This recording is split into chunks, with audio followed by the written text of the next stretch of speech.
Semakin cerdas seseorang, maka dia semakin sekuler atau bahkan ateis, dan semakin orang itu bodoh, maka dia semakin religius.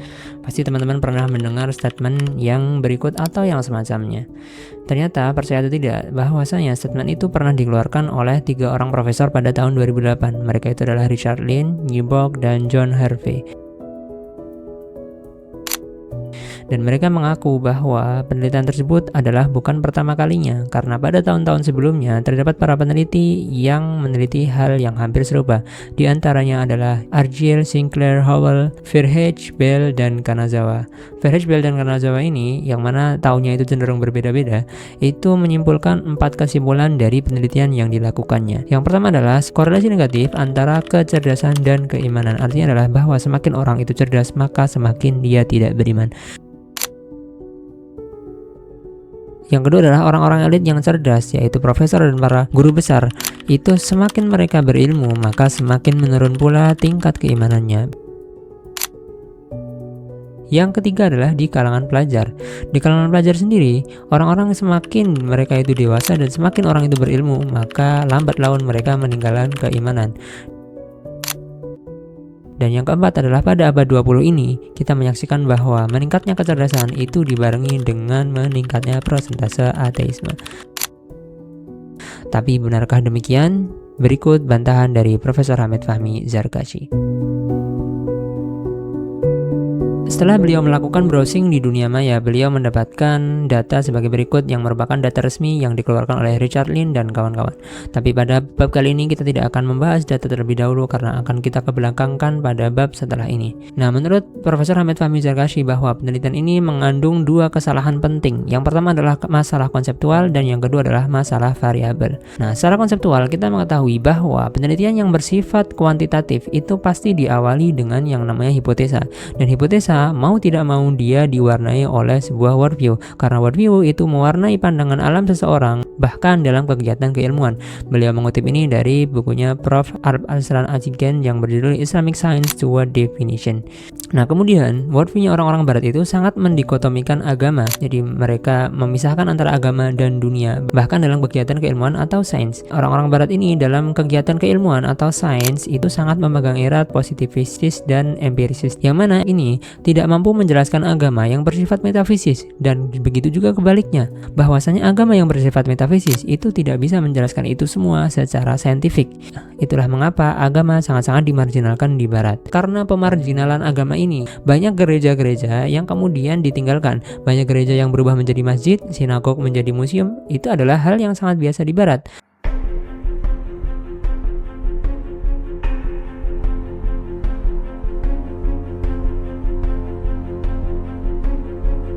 Maka tak heran David Thomas mengatakan bahwasanya West developed without Christianity, bahwasanya Barat itu berkembang tanpa agama Kristen. Yang kedua adalah masalah variabel. Variabel pertama yang bermasalah adalah definisi mengenai agama atau religion.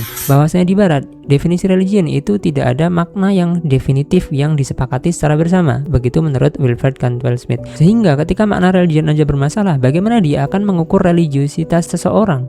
Richard Lynn dan kawan-kawan mengukur religiusitas tersebut dengan persentase ateis di sebuah negara, yang mana persentase ateis itu ditentukan oleh sering atau tidaknya orang-orang itu berangkat ke gereja. Artinya adalah bahwa semakin orang itu sering ke gereja, maka dia semakin religius, dan semakin orang itu tidak ke gereja, maka dia semakin ateis. Begitu menurut Richard Lynn dan kawan-kawan. Adapun Kanazawa mengukurnya dari 4 pertanyaan. Dia memberikan pertanyaan kepada mahasiswa. Pertanyaan pertama adalah, apakah Anda sangat beriman atau tidak beriman atau sangat tidak beriman?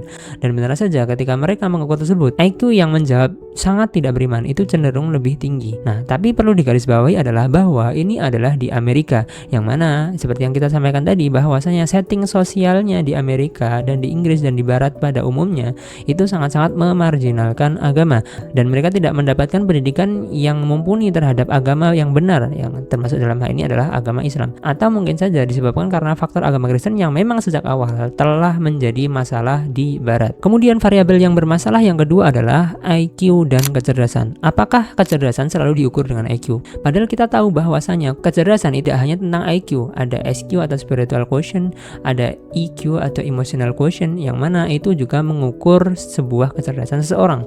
Bahkan pada spiritual quotient dalam setiap agama pun akan berbeda-beda dari satu agama dengan yang lain, atau bahkan dalam satu agama pun perseorangnya itu memiliki spiritual quotient yang berbeda-beda. Sehingga muncul sebuah pertanyaan, kenapa orang-orang barat itu cenderung IQ-nya tinggi?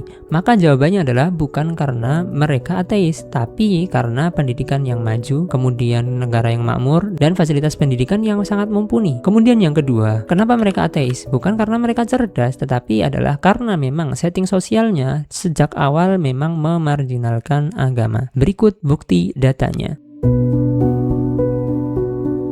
Dari data ini, Lin dan kawan-kawan menyebutkan bahwa negara-negara yang rata-rata IQ-nya 100 cenderung ateisnya tinggi, yaitu 40% ke atas. Namun, disinilah terletak permasalahan yang patut kita pertanyakan. Yang pertama, bagaimana dia menjelaskan mengenai negara-negara yang IQ-nya itu juga 100 atau bahkan lebih, tapi persentase ateisnya di sebuah negara tersebut itu kurang dari 20%.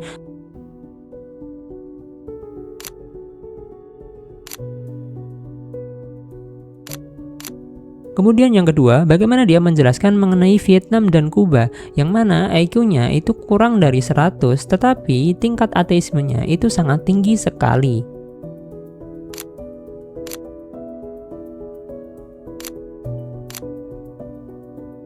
Kemudian yang ketiga, bagaimana dengan Irlandia, yang mana rata-rata IQ-nya itu 92, tapi persentase ateismenya itu cuma 5%. Apalagi Malaysia, yang 92 juga rata-rata IQ-nya, tapi persentase ateisnya itu sangat-sangat kecil, yaitu 0,5%. Tidak berbeda jauh dengan Brunei, yang rata-rata IQ 91, dan ateismenya itu 0,5% juga.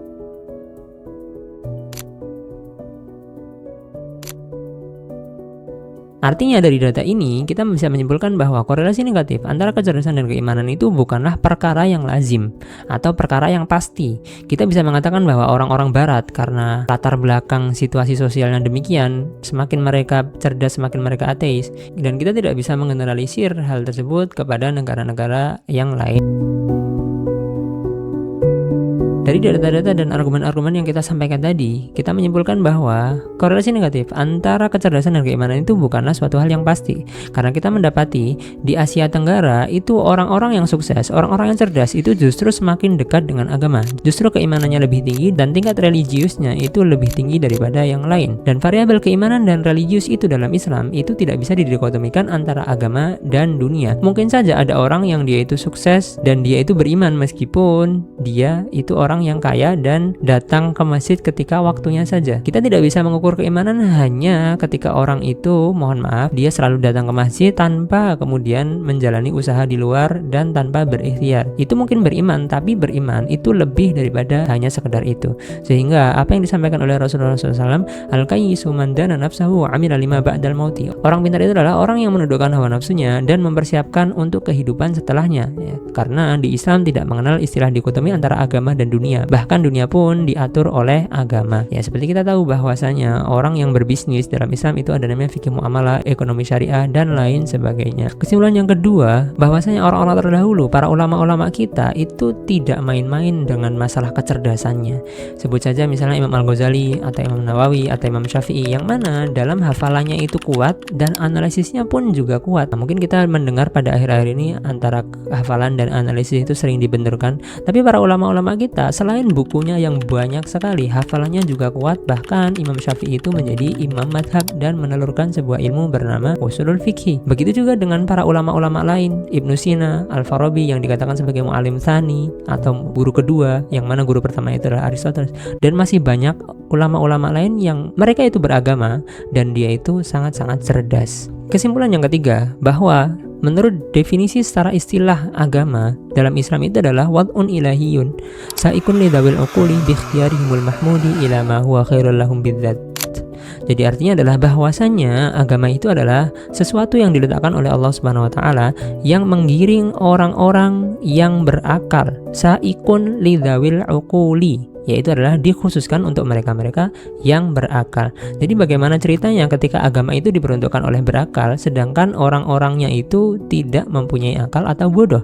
Mungkin kita melihat oknum masyarakat yang beragama tapi dia bodoh, dan itu hanya sebagian, dan kita tidak bisa mengeneralisirnya, karena sebenarnya agama itu diperuntukkan orang-orang yang berakal.